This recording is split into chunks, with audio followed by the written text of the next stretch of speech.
Welcome back to our channel where love finds you when you least expect it. If this is your first time here, please hit that like button and subscribe for more heartwarming stories that remind us it's never too late for a second chance. Today's story is about Eleanor Brooks, a woman who built an empire but lost herself in the process.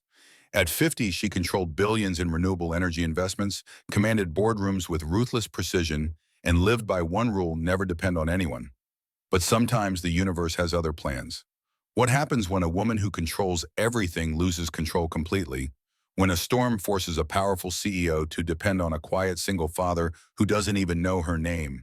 And what price would you pay for love when it means destroying everything you've spent a lifetime building? This is the story of two souls who found each other in the most unexpected place and discovered that some things are worth more than all the money in the world. Stay with us for this emotional journey that will remind you why love, not success, is what truly makes us rich. I don't know how to love someone like you. When CEO lost everything to save single dad, the Cessna 172's engine hummed steadily beneath Eleanor Brooks as she reviewed quarterly projections on her tablet. 3,500 feet above the dense forests of Oregon's Cascade Range, the late afternoon sun cast long shadows across the mountains below, painting the wilderness in shades of gold and deep green that she barely noticed. Eleanor's fingers moved across the screen with practiced efficiency, scrolling through environmental impact reports for the Clearwater Lake Development Project. 300 acres of pristine forest perfect for a wind farm that could generate enough clean energy to power 12,000 homes. The numbers were compelling: a 47% return on investment within 18 months, plus substantial federal tax incentives. Ma'am, we're approaching the site coordinates, called Dave Morrison, her pilot for the past 6 years. He was one of the few people who addressed her directly without visible nervousness. Eleanor glanced up from her tablet, taking in the sprawling vista below. Clearwater Lake stretched like a mirror between forested hills, its surface reflecting the sky in perfect stillness. Scattered around its perimeter were small cabins and docks, evidence of the rural community that would need relocating for the project to proceed. Circle lower, she instructed, returning to her screen. I need aerial photos for the presentation tomorrow. The plane banked gently and Eleanor felt the familiar satisfaction that came with viewing a new acquisition. By this time next year, those trees would be cleared, massive turbines would dot the ridgelines, and her company's stock price would climb another 12%. It was a simple equation: progress required transformation, and transformation required sacrifice. Her phone buzzed with an incoming call from Richard Hawthorne, chairman of her board of directors. Eleanor accepted the call through her headset. Eleanor, I've been reviewing your Clearwater proposal. Richard's voice crackled through the connection. The environmental groups are mobilizing opposition. Senator Collins received over 3,000 letters just this week. Eleanor's jaw tightened. At 68, Richard had built his fortune in oil before grudgingly transitioning to renewable energy. His lack of vision frustrated her constantly. Public opinion is irrelevant, Eleanor replied coolly. We have all necessary permits and environmental clearances. The project moves forward as scheduled. That's exactly the problem, Richard's voice sharpened. Your approach is too aggressive. We need to consider the optics here. This community displacement angle is becoming a liability. Eleanor felt her temples begin to throb, a warning sign she'd learned to recognize over years of high-stakes negotiations. Richard, I didn't build Brooks Energy by worrying about optics. I built it by making decisions that maximize shareholder value. And I'm telling you that shareholder value includes protecting our public image. The board is concerned about your single-minded approach to these developments. The words hung in the air like a challenge. Eleanor had faced down hostile takeovers, congressional hearings, and corporate sabotage. She wasn't about to be lectured by a man who'd spent 3 decades pumping oil out of the ground. Are you questioning my leadership? The temperature in her voice could have frozen the lake below. I'm questioning your judgment. This Clearwater project should be shelved until we can find a more palatable alternative. Eleanor's finger found the tablet screen pulling up financial projections that represented 18 months of careful planning. I'm terminating this call, Richard. We'll discuss this in person tomorrow. Eleanor, if you proceed with Clearwater against the board's recommendation. She disconnected before he could finish the threat. The cabin fell silent except for the engine's steady drone.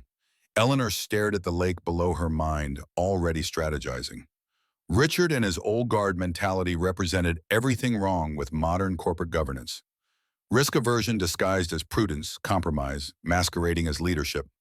The board had appointed her CEO precisely because she delivered results others couldn't achieve. Ma'am, Dave's voice interrupted her thoughts. Weather's deteriorating faster than forecast. We should head back. Eleanor looked up to see dark clouds building over the western peaks, their edges tinged with the orange light of the setting sun. How long until it reaches us? 20 minutes, maybe less. There's a front moving in from the Pacific that wasn't supposed to arrive until tomorrow morning. The first drops of rain spattered against the windscreen, and Eleanor felt the plane shudder slightly in a wind gust. She glanced at her watch, 5:40 p.m. Her dinner meeting with the Clearwater County Planning Commission was scheduled for 7:30. We can make it back, she decided.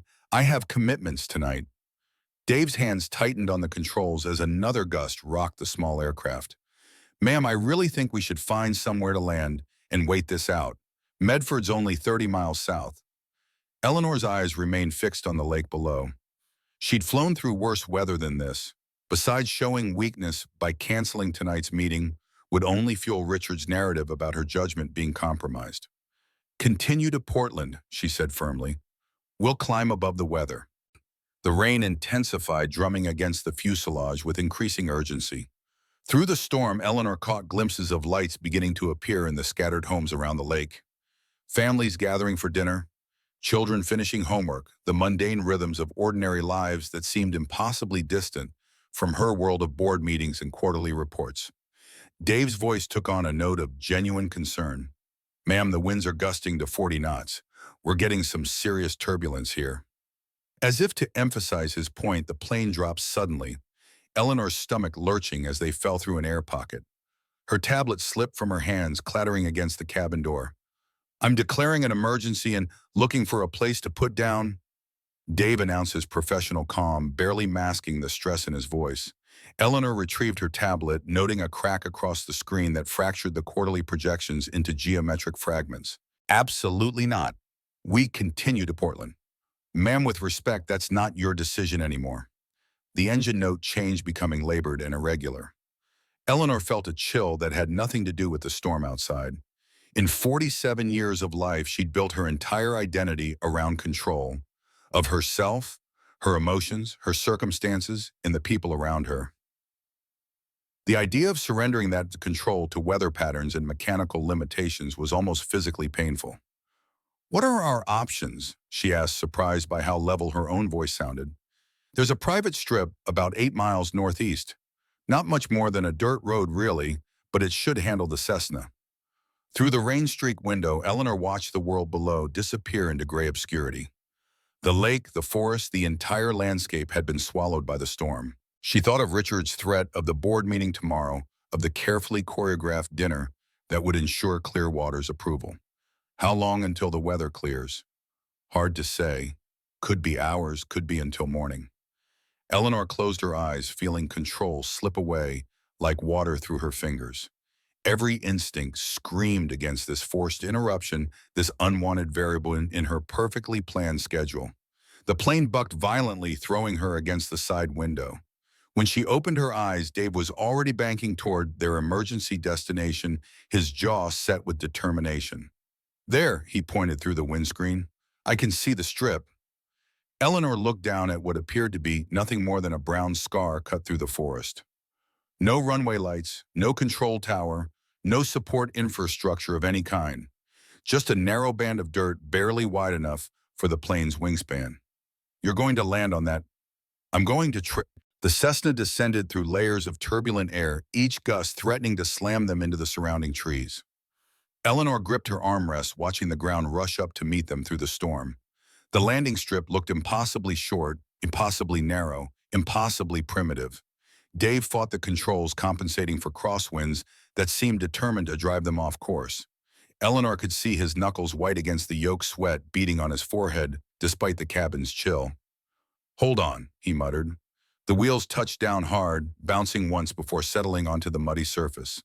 Dave applied the brakes, and Eleanor felt the plane skid sideways in the wet earth.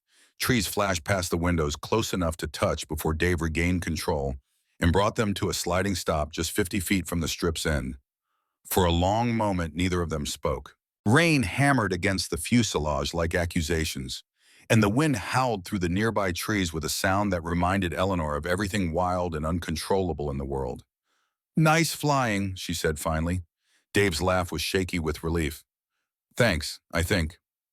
Eleanor looked out at the primitive airstrip, already imagining the calls she'd need to make the apologies the rescheduled meetings. Her phone showed no signal.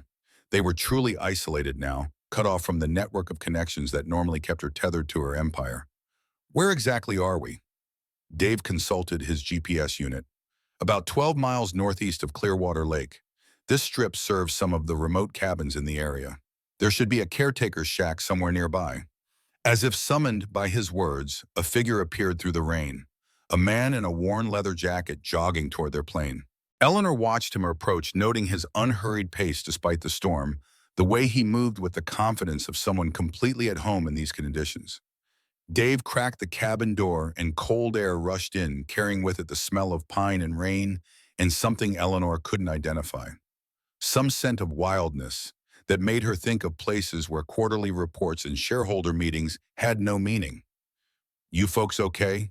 called the approaching figure. His voice was calm, steady, with a slight accent that Eleanor couldn't place. "We're fine," Dave called back. "Forced landing. The weather came up faster than expected." The man reached their plane and Eleanor got her first clear look at him through the open door. He appeared to be in his early 50s with graying brown hair darkened by the rain and lines around his eyes that spoke of years spent outdoors. His clothes were practical rather than fashionable. Canvas work pants, a flannel shirt beneath the leather jacket boots that had seen serious use. "I'm Michael Reed," he said, extending a hand to Dave. "I maintain this strip for the Forest Service. You are welcome to ride out the storm in my workshop." Eleanor remained in her seat, watching this exchange with the detachment she might reserve for observing an unfamiliar species.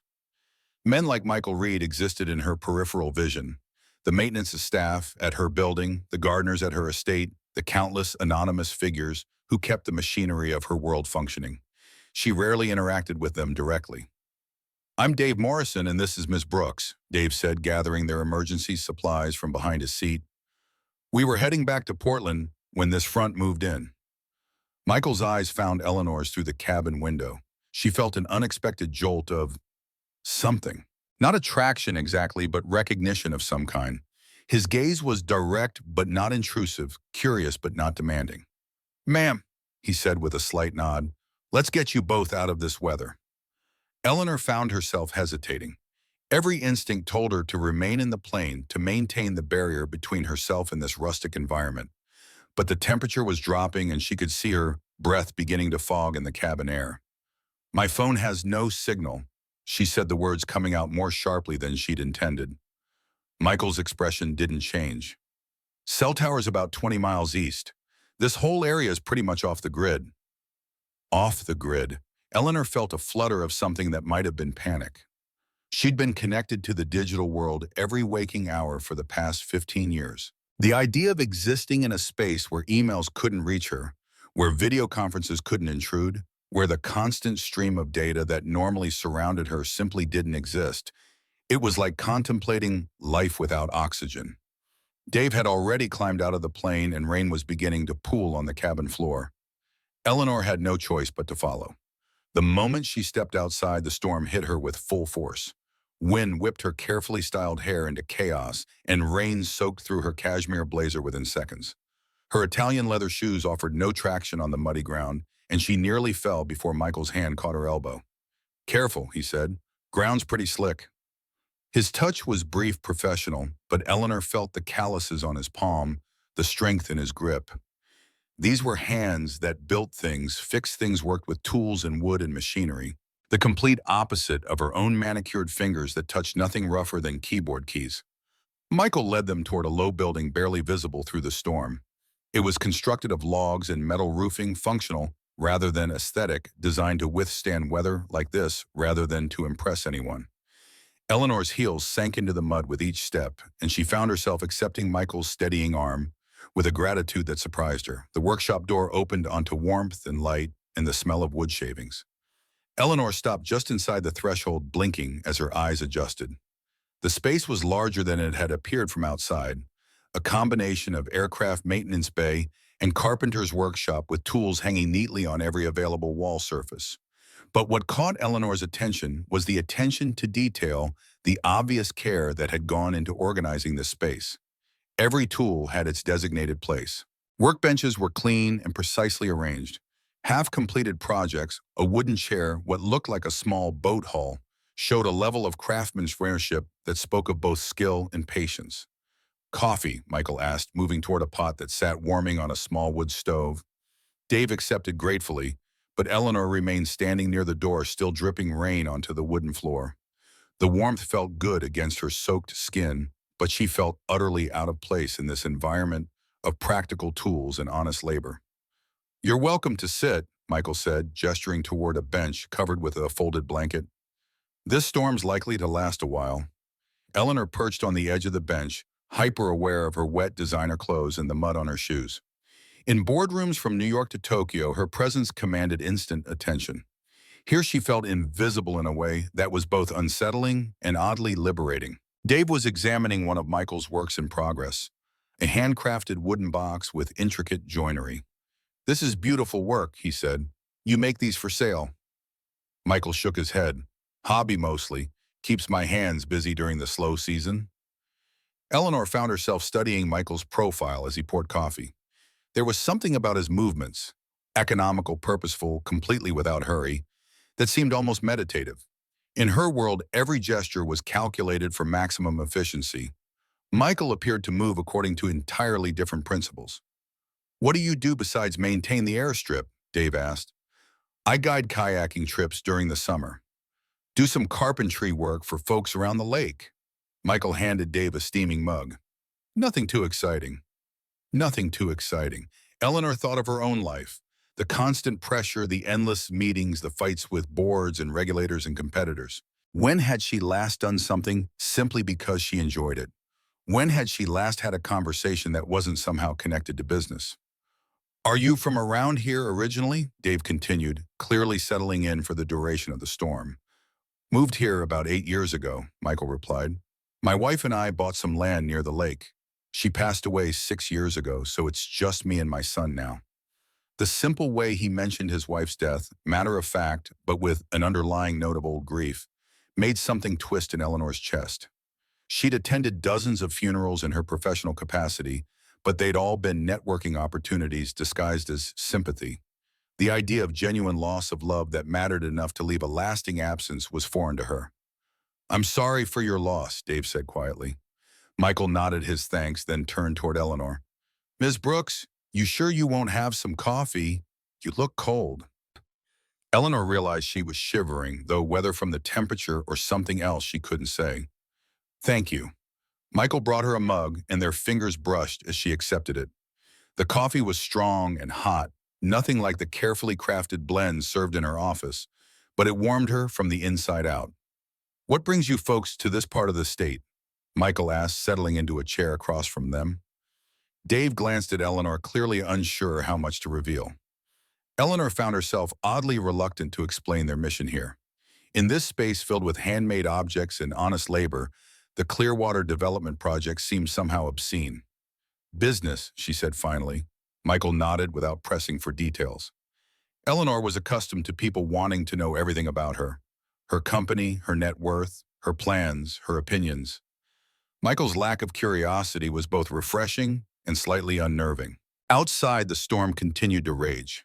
Through the workshop's single window, Eleanor could see nothing but gray sheets of rain and the occasional lightning flash illuminating the forest beyond.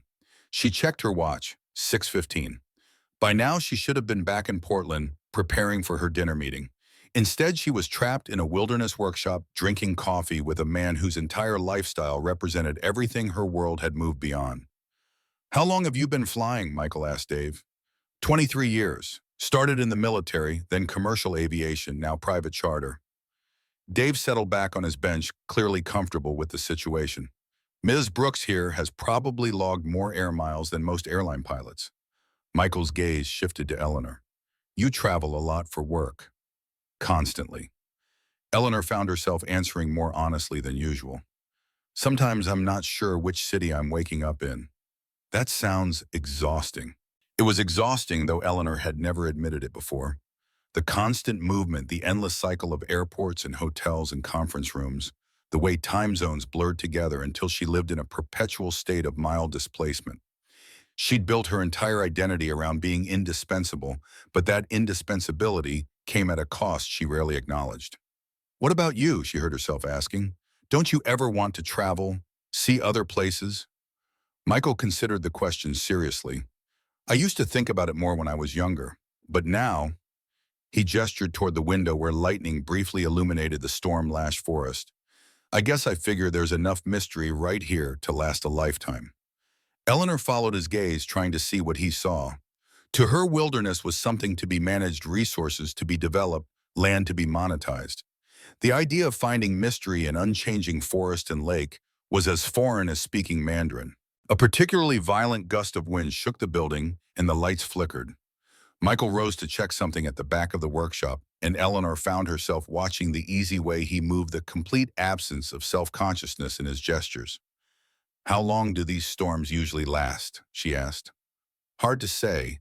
This one came in faster than forecast, so it could blow through quickly, or it could settle in for the night. Michael returned with a battery-powered radio, tuning through static until he found a weather report. Severe thunderstorm warning remains in effect for Cascade foothills. Winds gusting to 60 miles per hour. Heavy rain expected to continue through late evening. Eleanor felt her stomach sink. Late evening meant missing not just the dinner meeting, but possibly the board presentation tomorrow morning. Richard would interpret this as validation of his concerns about her judgment. I need to call my office, she said, reaching for her phone despite knowing it was useless. Michael glanced at her phone's blank screen. Like I said, no cell service out here. There's a landline at my house about a mile through the woods. But in this weather, he didn't need to finish. The idea of hiking a mile through a storm was clearly impossible. Eleanor felt walls closing in, not physical walls, but the boundaries of a situation completely beyond her control. For the first time in memory, she couldn't simply demand a solution, couldn't throw money or authority at a problem until it disappeared. My assistant will be worried, she said, more to herself than to her companions. I'm sure they'll understand, Dave said. Emergency landings aren't exactly predictable. But Eleanor knew Marcia would be doing far more than worrying. By now, she'd have fielded a dozen calls asking about Eleanor's whereabouts, rescheduled the dinner meeting, and probably begun damage control with the board members. The machinery of Eleanor's empire would continue functioning in her absence, but her position as its indispensable center was being undermined with each passing hour. Michael had returned to his woodworking, picking up where he had apparently left off when their plane appeared. Eleanor watched him work with a hand plane, creating long, curled shavings that fell to the floor like auburn hair. There was something hypnotic about the repetitive motion, the gradual revelation of the wood's grain beneath his careful touch. What are you making? She found herself asking. Jewelry box for my daughter, Michael replied without looking up. Her 15th birthday's next month. Eleanor tried to remember the last time she'd made something with her own hands. Even as a child, her parents had emphasized intellectual achievement over manual skills. She'd excelled in mathematics, in business theory, but had never learned to cook or sew or build anything more complex than a financial model. Does she like handmade gifts? Michael smiled, the first genuinely warm expression Eleanor had seen from him. She pretends to be too cool for them, but she still has every single thing I've ever made her. They're all lined up on her dresser like some kind of shrine. The image of a teenage girl treasuring her father's handmade gifts created an unexpected pang in Eleanor's chest. She thought of her own relationship with her parents, formal achievement-focused, measured in grades and awards, and career milestones. When had anyone ever made something just for her, with no expectation of return? You're lucky to have her, Eleanor said quietly. Michael's hands stilled for a moment. Yes, he said simply, I am. The storm continued to batter the workshop, and Eleanor found herself settling deeper into her blanket. The warmth, the steady rhythm of Michael's work, the sound of rain on the roof, it was creating a kind of peace she hadn't experienced in years. Her phone buzzed suddenly with a message that must have gotten through during a brief moment of improved reception. Meeting postponed. Return when safe. M. Eleanor stared at the message, feeling an odd mix of relief and disappointment. Marcia's efficiency had solved the immediate crisis, but it also emphasized how replaceable Eleanor really was in the day-to-day operations of her own company. Good news, Michael asked, noticing her expression. My assistant rescheduled tonight's meeting. Eleanor set the phone aside. I suppose that's good news. But she didn't sound convinced even to herself. Dave had found a book on aircraft maintenance and was contentedly reading. Michael continued his careful work on the jewelry box. Eleanor sat between them, more still than she'd been in months, listening to the storm outside and trying to remember when silence had stopped feeling comfortable. In boardrooms and conference calls, silence was a weapon, a tool to make others uncomfortable enough to reveal their weaknesses. Here, silence seemed to serve a different purpose entirely. It was restorative rather than strategic, a space where thoughts could settle and anxiety could drain away like water from a broken dam. Eleanor closed her eyes, letting the sounds of the workshop wash over her. She thought of Richard's threat of the Clearwater project, of all the carefully laid plans that were being disrupted by something as simple as weather. For the first time in years, the future seemed genuinely uncertain. And strangely, that uncertainty felt more like relief than fear. 2 hours passed in the workshop like minutes. Eleanor had dozed fitfully in her chair, lulled by the warmth and the steady rhythm of rain on the metal roof. When she opened her eyes, Michael was banking the fire in the wood stove while Dave checked weather updates on the radio. Storm's moving slower than expected, Dave reported. Winds are still gusting to 50. No way we're flying tonight.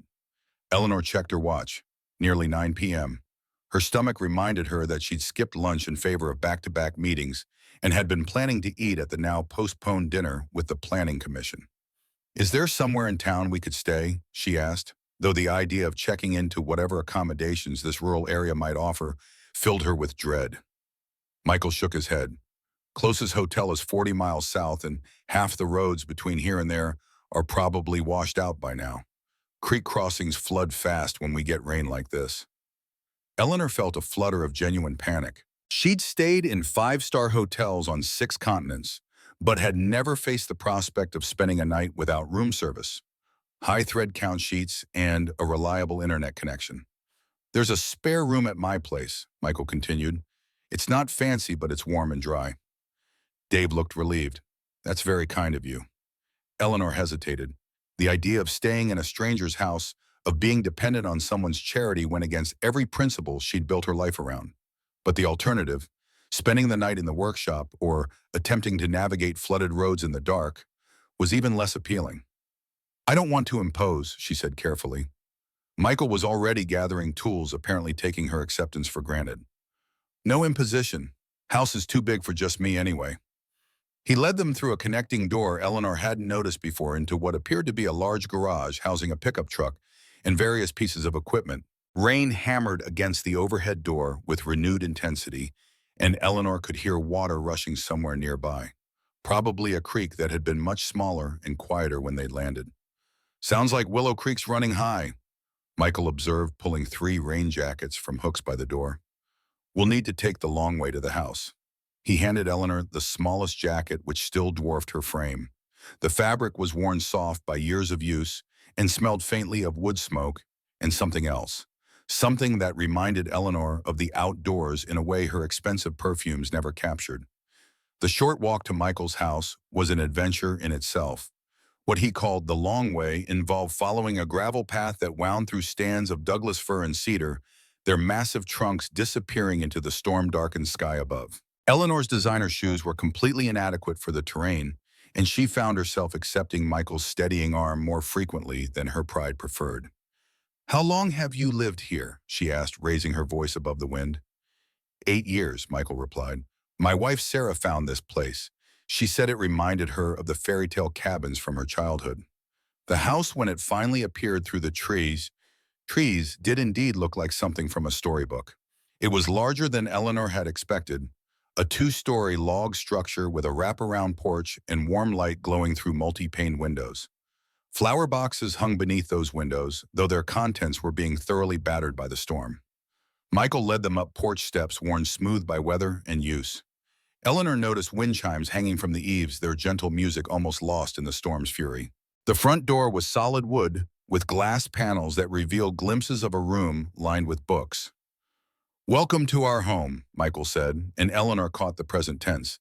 Even 6 years after his wife's death, this was still our home rather than my home. The interior was even more impressive than the exterior. The main room featured a stone fireplace large enough to stand in with comfortable furniture arranged around it in conversational groupings.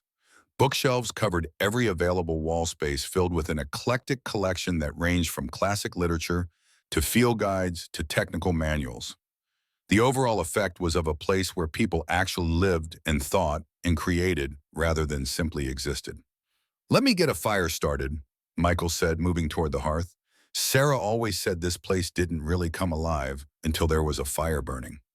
Eleanor found herself studying the room's details while Michael worked. Family photographs covered the mantelpiece and side tables, casual snapshots that captured moments of genuine happiness rather than formal portraits. A woman with laugh lines and windblown hair appeared in many of them, often alongside a younger version of Michael and a child who had inherited her mother's eyes and her father's steady gaze. "Your daughter," Eleanor asked, picking up a frame that showed a girl of perhaps 13 standing proudly beside what appeared to be a science fair project. "Emma, she's 15 now, staying with my sister in Bend for the week while I finish some projects." Michael's voice carried the warm pride Eleanor heard from all good parents. "She wants to be a marine biologist. Studies every tide pool and creek within 50 miles of here." Eleanor replaced the photograph carefully, trying to imagine what it would be like to have someone care about your dreams enough to remember them, to frame pictures of your small triumphs and display them with pride. The fire caught and began to warm the room, casting dancing shadows across the walls. Eleanor realized she was still wearing Michael's oversized rain jacket and began to struggle out of it, only to discover that her cashmere blazer was still damp underneath. "I've got some dry clothes that might fit you," Michael offered. Sarah was about your size. The casual way he mentioned his wife's belongings, the easy acknowledgement that her things still existed in this house, touched something unexpected in Eleanor. In her world, people disappeared from corporate headshots and organizational charts as soon as they left. The idea of preserving someone's presence, of keeping their memory alive in daily objects, was foreign to her. "That's very thoughtful," Eleanor said. "Thank you." Michael disappeared upstairs, leaving Eleanor alone with Dave in the living room. The pilot had settled into a chair near the fire and was examining one of the books from a nearby shelf, something about Pacific Northwest ecology. "Nice guy," Dave commented. "You don't meet many people like him anymore." Eleanor nodded, though she wasn't sure exactly what Dave meant.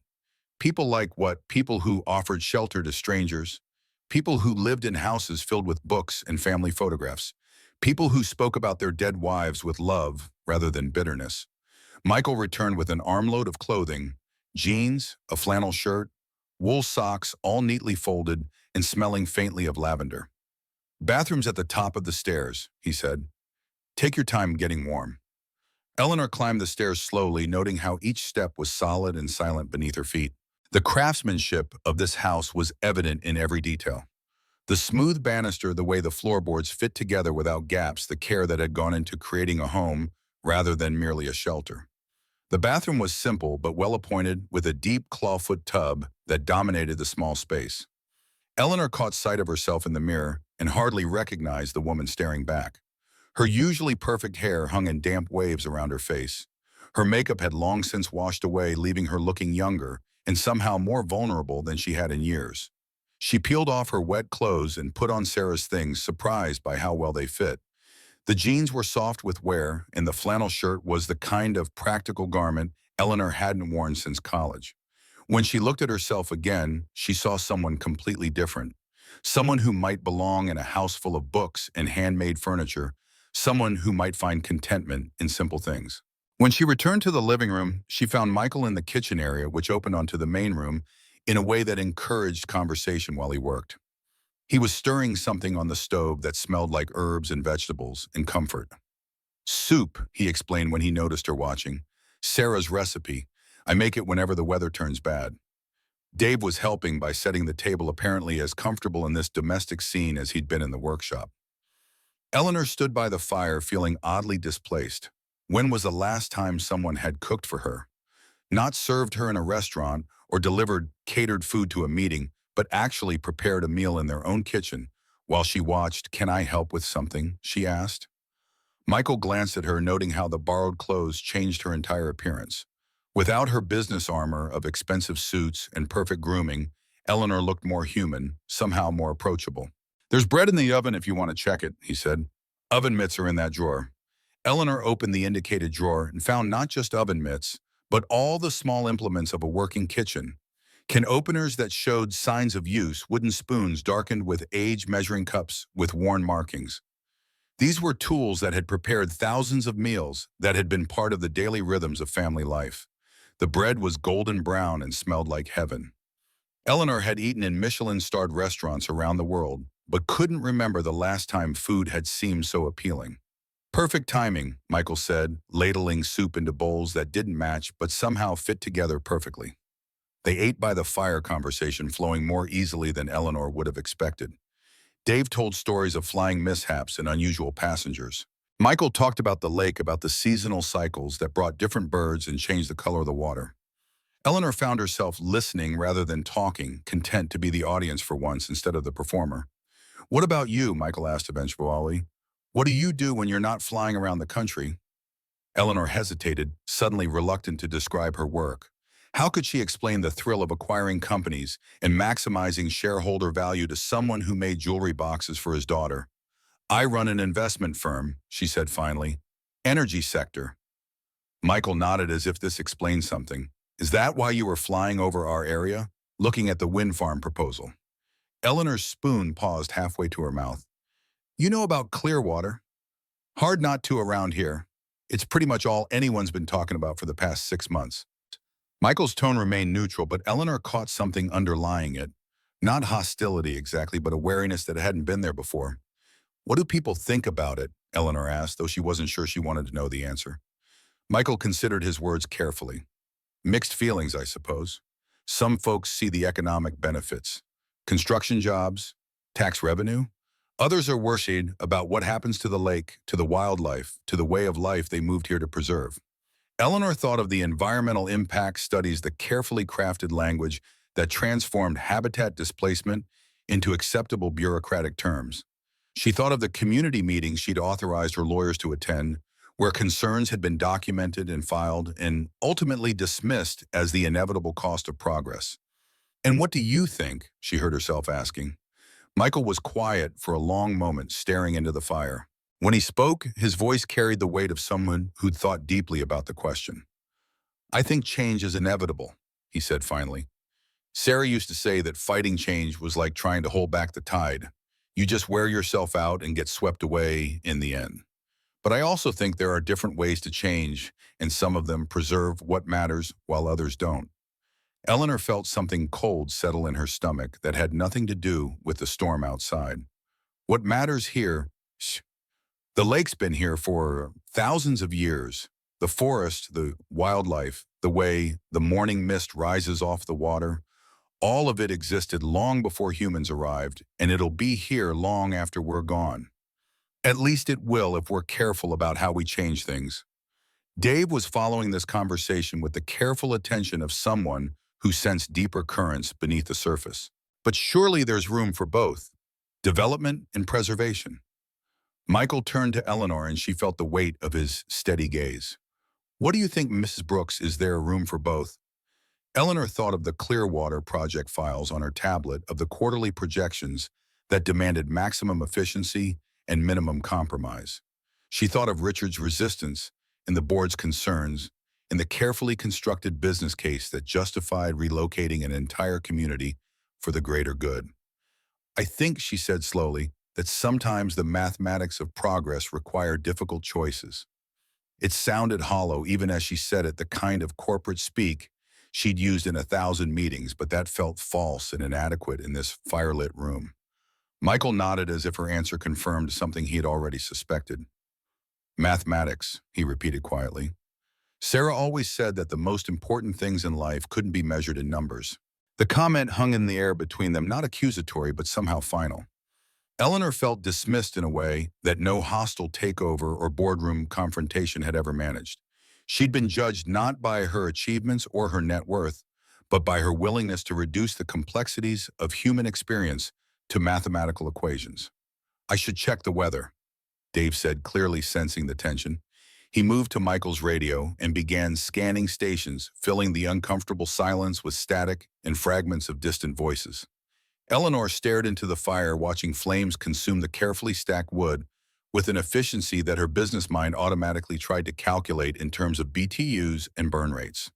But beneath that automatic response, she found herself thinking about Sarah Reed, about a woman she'd never met, who had believed that important things couldn't be measured. What were the important things in Eleanor's own life? Her company's stock price, certainly. The quarterly earnings reports that determined her bonuses. The net worth calculations that appeared in business magazines alongside her photograph. But sitting in this borrowed flannel shirt, eating homemade soup in a house where every object told a story of love and loss and daily contentment, those numbers seemed suddenly abstract. They existed in spreadsheets and bank accounts, but they didn't fill empty rooms or warm cold nights or leave behind the kind of tangible presence that made a widower still speak of our house 6 years after his wife's death. Looks like the storm's going to continue through most of the night, Dave reported, but it should clear by morning. You're both welcome to stay as long as needed, Michael said, but his warmth from earlier had been replaced by polite hospitality. Eleanor understood that something had shifted between them. Her answer about mathematics and progress had revealed exactly who she was and what she represented. To Michael, she wasn't just Eleanor Brooks, the person who'd appeared unexpectedly in his workshop. She was Eleanor Brooks, the CEO who was about to destroy everything he'd built his new life around. I appreciate your hospitality, Eleanor said formally. I hope we haven't been too much trouble. Michael's smile was kind but distant. No trouble at all. But there was trouble, Eleanor realized. She was trouble in ways that went far beyond emergency landings and inconvenient weather delays. She represented forces that Michael and people like him had no power to resist. The inexorable advance of development, the transformation of wild places into industrial zones, the reduction of complex ecosystems to line items on profit and loss statements. Dave excused himself to call his dispatcher using Michael's landline to arrange alternate transportation for the next day. Eleanor remained by the fire, acutely aware of the growing distance between herself and her host. The guest room is upstairs, Michael said, beginning to clear the dinner dishes. Extra blankets are in the closet if you get cold. Thank you. Eleanor rose to help with the cleanup, but Michael waved her away. I've got it. You should rest. She climbed the stairs slowly, each step taking her further from the warmth of the main room. The guest room was simple but comfortable, with a patchwork quilt on the bed and more photographs on the dresser. Images of family gatherings and lake adventures, and quiet moments that seemed to capture the essence of a life lived thoughtfully. Eleanor sat on the edge of the bed, still wearing Sarah's clothes, and tried to understand what was happening to her. In less than 8 hours, she'd gone from commanding a multi-billion-dollar empire to accepting charity from a man whose entire world she was preparing to dismantle. The woman in the photographs, laughing, windblown, surrounded by people who clearly loved her, had built something here that Eleanor's mathematics couldn't quantify. Outside her window, the storm continued its assault on the forest. Eleanor could hear water rushing past the house, probably that same creek that had been merely background noise during their afternoon walk. Now it sounded urgent, almost angry, as if the earth itself was protesting the disruption of its ancient rhythms. Eleanor thought of her own home, a penthouse apartment with floor-to-ceiling windows overlooking Portland's skyline. Beautiful, certainly, and filled with carefully chosen art and furniture that reflected her success. But how different would it be if she disappeared tomorrow? Would anyone speak of it as our apartment 6 years later? Would her things tell stories of love and loss and daily joy? She couldn't think of a single object in her apartment that carried genuine emotional weight. Everything had been selected for its aesthetic or investment value, purchased rather than received as gifts, chosen for effect rather than sentiment. A soft knock interrupted her thoughts. She opened the door to find Michael holding a steaming mug. Thought you might like some tea before bed, he said.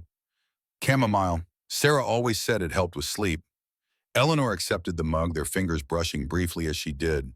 The tea smelled like sunshine and meadows, nothing like the caffeinated blends that usually fueled her evening work sessions. Thank you, she said quietly, for everything today. I know this wasn't how you planned to spend your evening. Michael's expression softened slightly. Emergency landings aren't exactly predictable. I'm glad we could help. Michael, Eleanor paused, unsure how to phrase what she wanted to say. About the Clearwater project. I want you to know that we've tried to minimize the environmental impact. Ms. Brooks, Michael interrupted gently, you don't need to explain your business decisions to me. But Eleanor found that she did need to explain, or at least to try. It's not just about profit. The energy this facility will generate could power thousands of homes with clean electricity. That has to count for something. Michael leaned against the door frame, studying her face in the hallway light. Sarah worked for an environmental consulting firm before she got sick. She used to say that the hardest part of her job wasn't dealing with people who wanted to destroy the environment. It was dealing with people who convinced themselves they were saving it while they did exactly the same thing. The comment stung because it struck so close to Eleanor's own justifications. How many times had she framed the Clearwater Project as environmental progress? How many presentations had emphasized the clean energy benefits while minimizing the habitat destruction? I'm not the villain here, Eleanor said, though the words sounded defensive even to her own ears. I don't think you are, Michael replied, and his sincerity made the conversation even more difficult.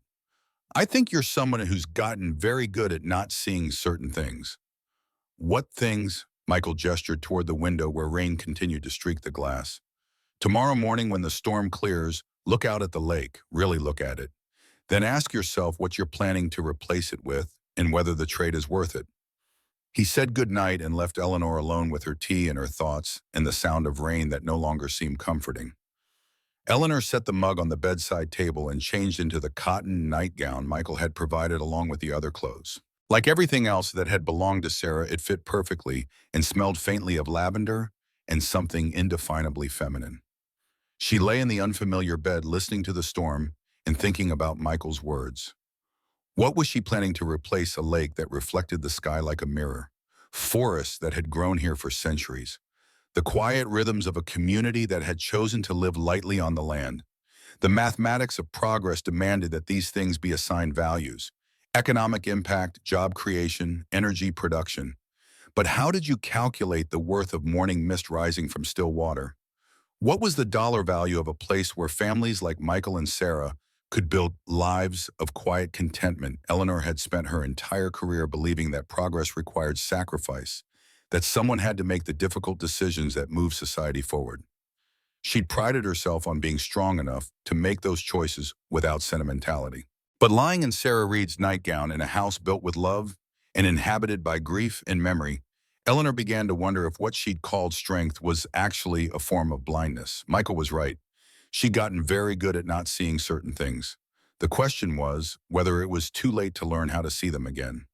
The storm gradually diminished as the night wore on its fury, giving way to the gentler sound of steady rain.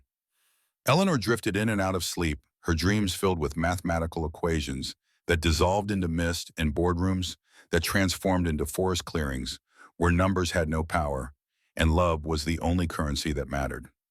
Eleanor woke to silence. The storm's fury had given way to the profound quiet that follows heavy rain when the world seems washed clean and ready to begin again.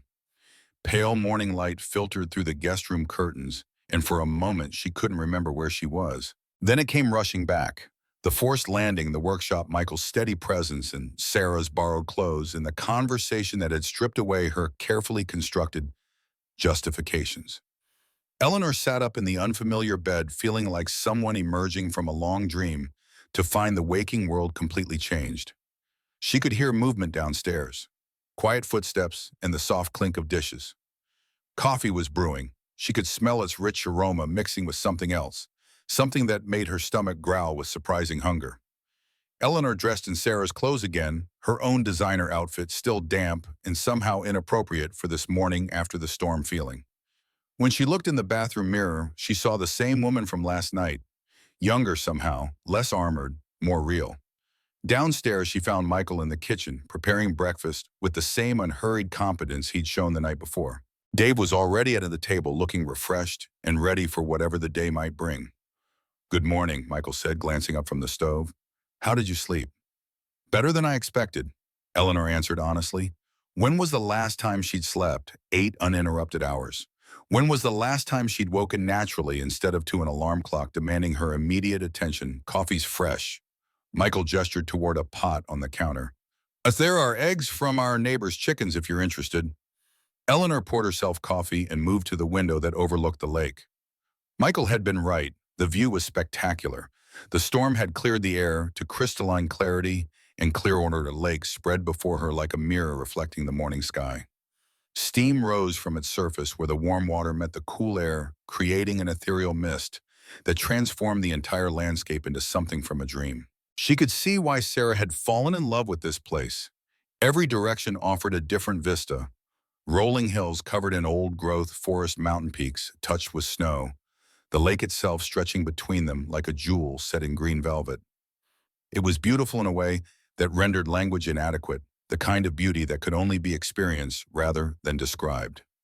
"It's incredible," Eleanor murmured. Michael joined her at the window, coffee mug in hand. "Sarah used to stand here every morning. She said watching the mist rise from the water was better than meditation." Eleanor could see why. There was something hypnotic about the way the vapor curled and dispersed, revealing glimpses of the lake's far shore before veiling them again in shifting white. It was like watching the earth breathe, she thought, then felt surprised by her own poetic impulse. "Weather Service says flying conditions should be good by noon," Dave reported from the table. "I've got a friend coming with a car to take us back to the airstrip." Eleanor nodded, though she felt an unexpected reluctance to leave, which made no sense. She had a board meeting to salvage a company to run a project to defend against Richard's second-guessing. Her real life was waiting for her in Portland, demanding her return. Michael served breakfast, eggs that were indeed from neighboring chickens, toast made from bread. He'd baked himself jam that tasted like someone had captured summer in a jar.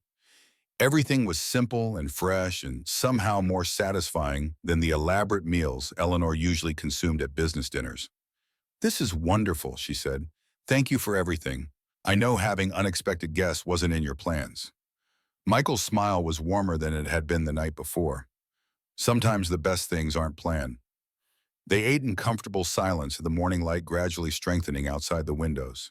Eleanor found herself studying the room's details, the way the sunlight caught the grain in the wooden table, the arrangement of wildflowers in a simple vase, the book lying open beside Michael's plate, as if he'd been reading over coffee before they came down.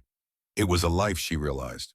A complete, meaningful existence built around simple pleasures and daily rhythms, and the accumulated wisdom of someone who'd learned to find contentment in modest things, the kind of life she'd been too busy achieving to create for herself. "Can I ask you something?" Eleanor said suddenly. Michael looked up from his breakfast. "Of course. Do you ever regret it? Choosing this over something more ambitious?" The question surprised her even as she asked it. When had she started equating ambition with virtue, assuming that anyone who chose simplicity must be settling for less? Michael considered her question seriously. "You mean, do I regret not pursuing some high-powered career in the city?" "Something like that. I did that actually before we moved here. I was an aerospace engineer in Seattle working on military contracts. Good money, challenging projects, all the markers of conventional success." Michael paused to sip his coffee. "But I was miserable. Working 80-hour weeks, seeing Sarah on weekends, if I was lucky, missing everything that made life worth living." Eleanor felt a chill of recognition. "What changed?" "Sarah got pregnant. We lost the baby at 6 months." Michael's voice carried old pain, carefully integrated but still present. "Suddenly, all those important projects didn't seem important anymore. We realized we were spending our lives preparing to live instead of actually living." Eleanor set down her fork, appetite gone. "I'm sorry. It was a long time ago, but it taught us something valuable, that success isn't worth much if you're too busy achieving it to enjoy it." And Dave had been listening quietly, but now he spoke up. "That must have been a hard decision to make, leaving everything you'd built." "Easier than you'd think," Michael replied. "Once we figured out what we really wanted, everything else felt like noise." Eleanor thought about noise, the constant din of meetings and phone calls and demands that filled her days. When had she last had a quiet moment to consider what she really wanted? When had she last asked herself whether her achievements were bringing her closer to happiness or further from it? A car horn honked outside, interrupting her thoughts. "That'll be Jim," Dave said, rising from the table. "Our ride to the airstrip." Eleanor felt an unexpected surge of panic. She wasn't ready to leave, wasn't ready to return to the world of quarterly reports and board politics, and carefully managed public statements. But what choice did she have? They gathered their belongings quickly. Eleanor's ruined designer outfit, Dave's emergency supplies, the small accumulation of objects that marked their brief stay in this place. Eleanor folded Sarah's borrowed clothes carefully, reluctant to give them back, but knowing she had no right to keep them. "You can return them later," Michael said, noticing her hesitation. "When you are back into the area." When she was back in the VUM area. For the Clearwater Project site visit. For the community meetings where local concerns would be recorded and dismissed. For the ceremonial groundbreaking that would begin the transformation of this pristine landscape into an industrial zone.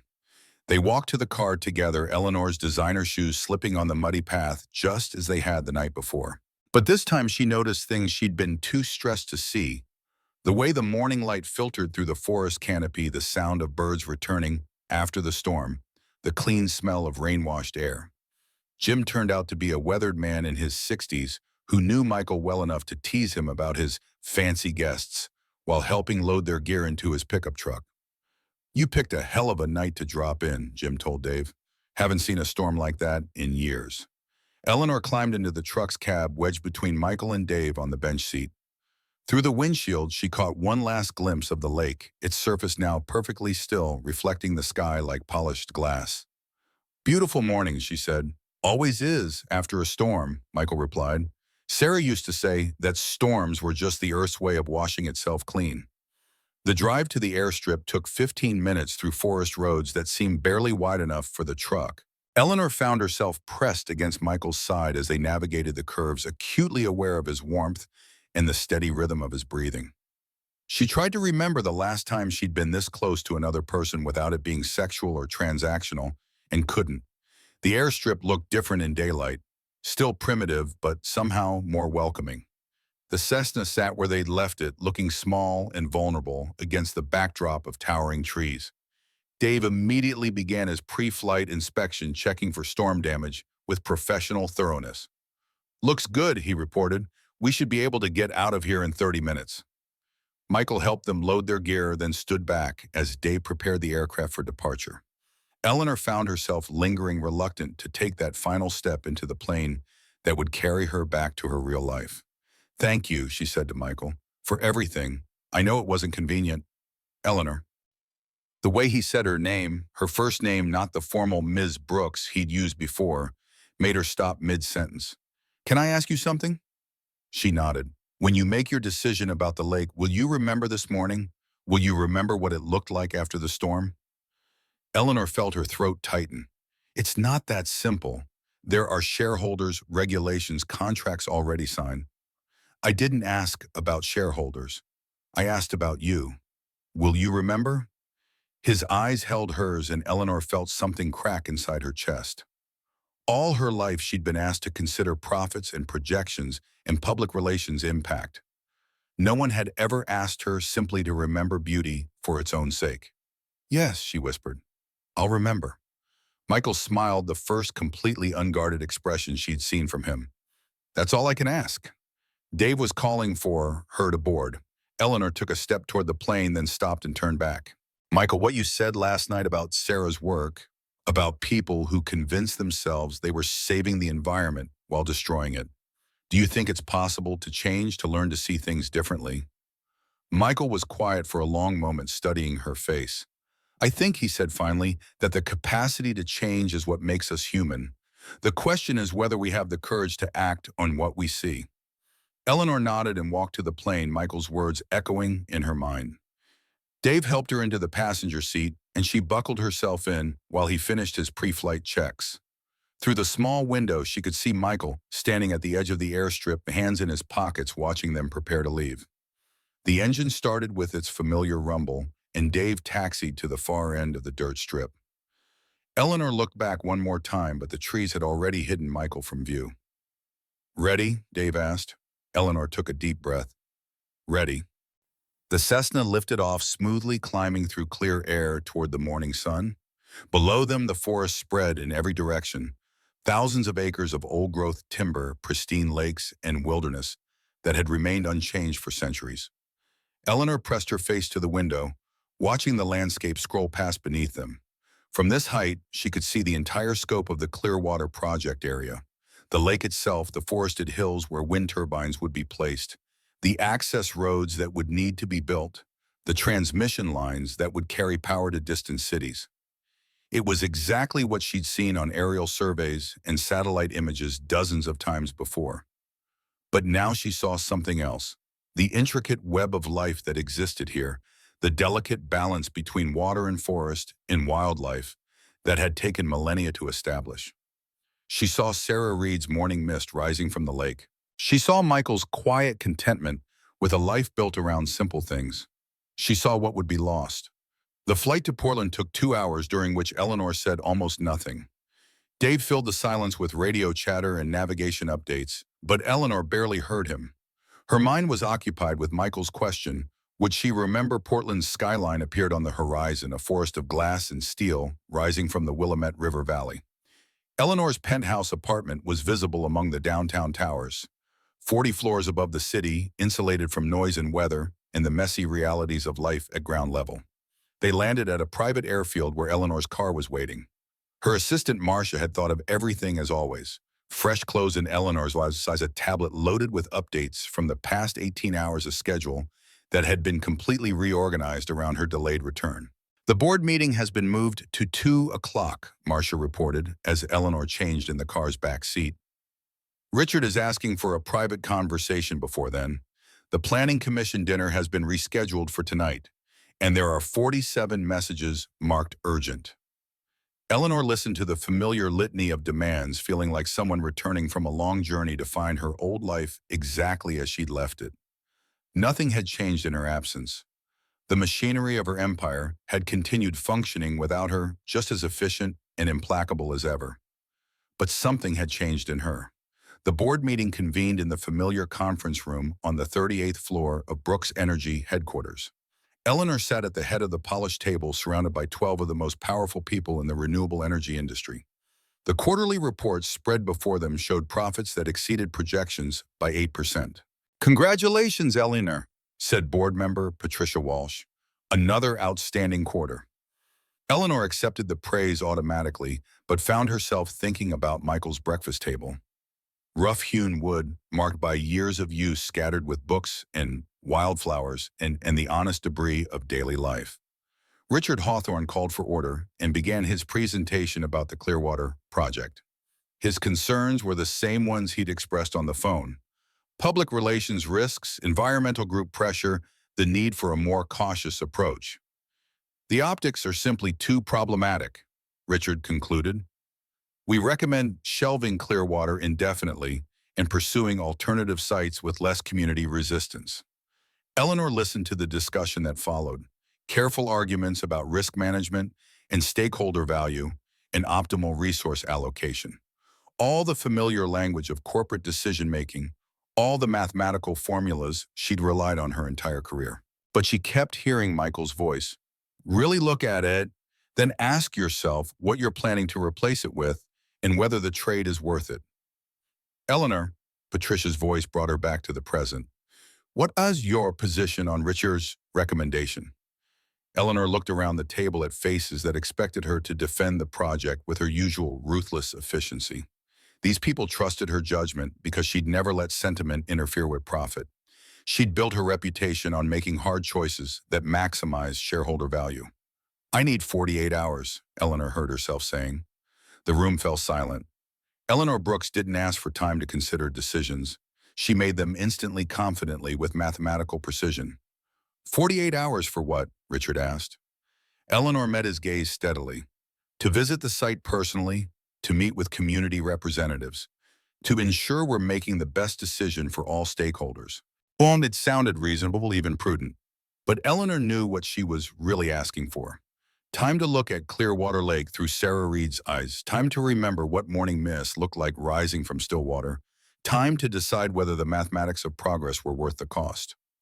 Richard's expression suggested he suspected something, but he couldn't argue with due diligence. The meeting adjourned with Eleanor's site visit scheduled for the following day.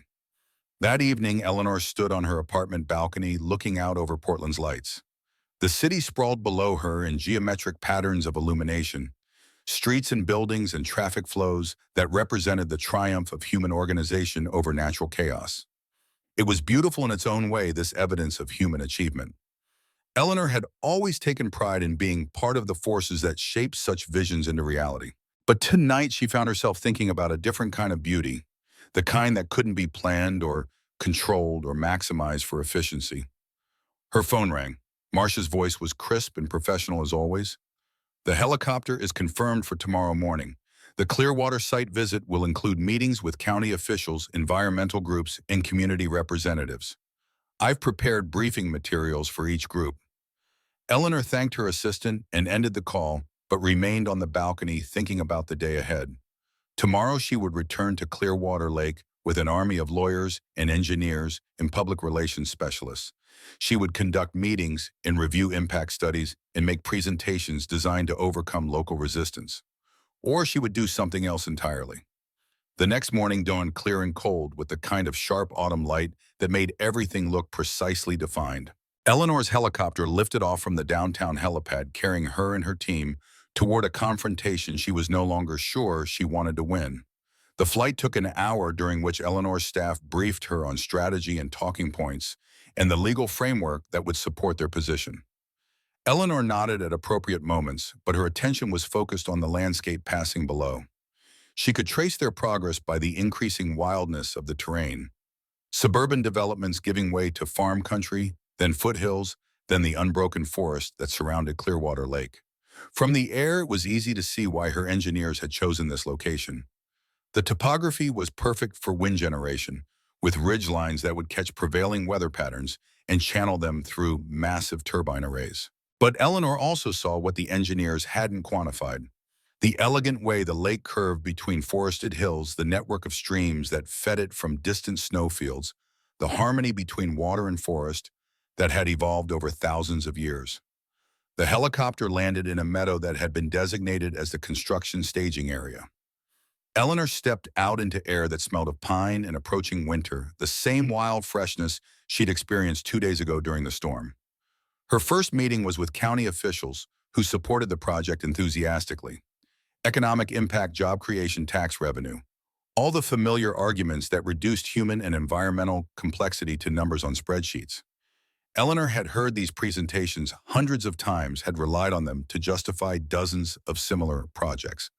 But today she found herself asking different questions. What happens to the families who have to relocate? She asked. We've prepared generous compensation packages, the county economic development director replied. Most residents will be able to purchase comparable properties elsewhere. Elsewhere? As if place were merely a commodity, interchangeable locations defined only by square footage and market value. What about the wildlife impact? Eleanor continued. The environmental assessment shows minimal disruption to protected species, came the confident reply. Some habitat displacement, but within acceptable parameters. Acceptable to whom, Eleanor wondered but didn't ask. Her next meeting was with environmental groups, and here the tone was entirely different. These were people who spoke of the lake and forest as integral systems, who understood that morning mist and evening light and the sound of loons calling across still water had value that couldn't be calculated in quarterly reports. Ms. Brooks, said Dr. Jennifer Martinez, representing the Pacific Northwest Conservation Alliance. We're not opposed to renewable energy, but Clearwater represents something irreplaceable. Once it's gone forever. Eleanor had heard similar arguments before and dismissed them as emotional responses to rational economic decisions. But now, remembering Michael's steady presence and Sarah's preserved nightgown and the way sunrise had looked through morning mist, these arguments carried weight they'd never had before. The final meeting was with community representatives, ranchers and small business owners, and retirees who had chosen Clearwater for the same reason Sarah Reed had fallen in love with it. They spoke of generations-old family land, of children who'd learned to swim in the lake's clear water, of the profound peace that came from living in harmony with the natural world. Eleanor listened to their stories and found herself thinking about legacy, not the kind measured in stock prices and annual reports, but the kind that lived in memory and morning mist and the laughter of children who felt safe enough to play in pristine water. When the meetings ended, Eleanor dismissed her staff and asked to be taken to the lake alone. She stood on the shore where Michael had brought her during the storm, looking out over water that reflected the afternoon sky like polished metal. The surface was perfectly still, disturbed only by the occasional fish jumping or the wake of a duck family paddling near the far shore. Steam rose from the warm water in wisps that caught the slanted light and dispersed like spirits returning to the sky. It was exactly as beautiful as Michael had promised it would be. Eleanor pulled out her phone and made a call that would change everything. "Richard, it's Eleanor. I'm calling the board into emergency session. I'm canceling the Clearwater project." The silence on the other end lasted so long that Eleanor thought the connection had been lost. "Eleanor, are you feeling well?" "The financial implications alone." "I'm feeling clearer than I have in years," Eleanor interrupted. "We're going to find another site, somewhere that won't destroy something irreplaceable. The shareholders will revolt. Your position as CEO will survive or not based on whether I can build a company that creates value without destroying everything beautiful in the world." Eleanor ended the call and stood by the lake until the sun set behind the western mountains, painting the water in shades of gold and rose and deep purple. Loons called from the far shore, their voices echoing across the water, with a sound that spoke of wildness and freedom and things that mattered more than money. When she finally returned to her helicopter, Eleanor carried with her the memory of morning mist rising from still water, the knowledge that some things were indeed too valuable to be measured in mathematics. 6 months later, Eleanor stood in Michael's workshop watching him put the finishing touches on a rocking chair he'd made for his daughter Emma. The Clearwater project had been relocated to an industrial site in eastern Oregon where wind generation could proceed without destroying irreplaceable wilderness. Eleanor's position as CEO had survived the controversy, though just barely. Her board had initially revolted, Richard had attempted a coup, and her stock price had taken a beating in the financial press. But the company had ultimately emerged stronger, with a reputation for environmental responsibility that opened new markets and attracted top talent. More importantly, Eleanor had begun to build a different kind of life. She'd kept the Portland apartment, but spent increasing amounts of time at a small cabin she'd purchased near the lake. She was learning to cook from ingredients she grew herself, to read books for pleasure instead of information, to find satisfaction in quiet moments instead of constant achievement. And she was learning about love from a man who had already mastered the art of choosing happiness over success. "What do you think?" Michael asked, stepping back from the chair. Eleanor ran her hand over the smooth wood, marveling at the craftsmanship that had transformed raw lumber into something both beautiful and useful. "Emma's going to treasure this." "I hope so. She's been hinting about wanting a car instead." Eleanor laughed.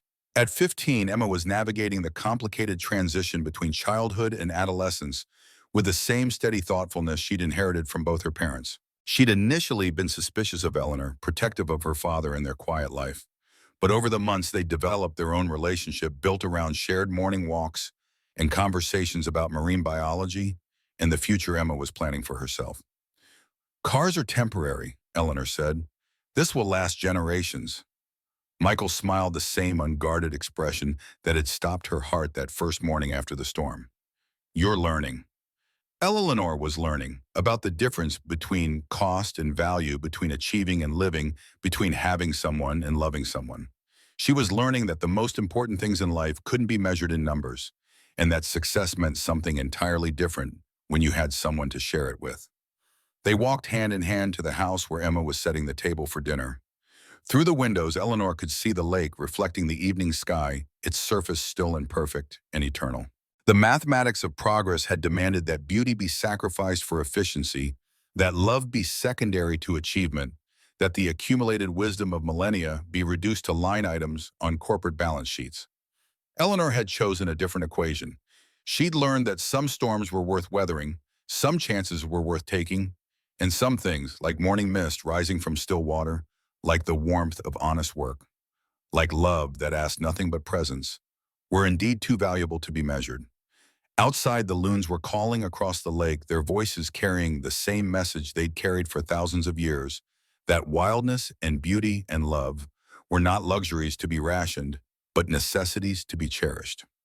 Eleanor listened to their song, and knew she'd finally learned to hear what the world had been trying to tell her all along. And so Eleanor Brooks discovered what her billions couldn't buy, the irreplaceable value of a love that chose her not for what she'd achieved, but for who she became when she stopped trying to control everything around her. Sometimes the greatest storms aren't the ones that destroy us, but the ones that wash away everything we thought we needed, leaving behind only what we actually cannot live without. For Eleanor, that storm led her to a man who measured success in morning conversations and handmade gifts, and to a love that proves some things are indeed too precious to be calculated. Thank you for joining us for this emotional journey. If this story touched your heart, please give it a like and subscribe for more tales of love that finds us exactly when we're ready to receive it. Remember, it's never too late for a second chance at happiness, and sometimes the most beautiful destinations are the ones we never planned to visit. What storms have changed your life? Share your stories in the comments below. Until next time, keep believing in the power of unexpected love.